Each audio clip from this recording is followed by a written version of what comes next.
People are dying and something has to change. That's the message relayed by the chiefs of the Kisikus, Cote, and Key First Nations as they declared their communities in a state of crisis. The three First Nations had around 100 deaths in 2015, many of them attributed to addictions, mental health, and abject poverty. FSIN Senator Ted Cuazant says it comes down to getting the right care when going to hospital. He notes his late son's case when he spent 13 months traveling between 4 hospitals. He had the swelling of the brain. They never found that out until he was at the Royal University Hospital to his death. Why wasn't it reported? And that's an example. Our First Nations people are sent to Yorkton, back home. Regina, back home. All those people have been sent home and they come home and die.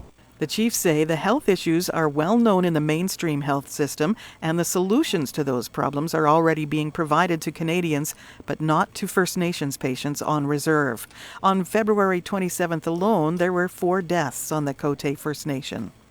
Premier Brad Wall didn't have an answer for the situation, but says he's hopeful some sort of help will soon find them, and added that First Nations on reserve are the federal government's responsibility. We hope they're going to move on a commitment with respect to making sure that there is the health care, especially the mental health care services. In the meantime, though, we have, for those First Nations that that aren't on reserve, we have increased supports in all of these areas, in health care and education.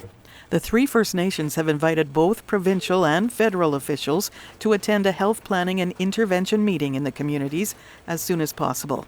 Carol Thompson, SaskatoonHomepage.ca.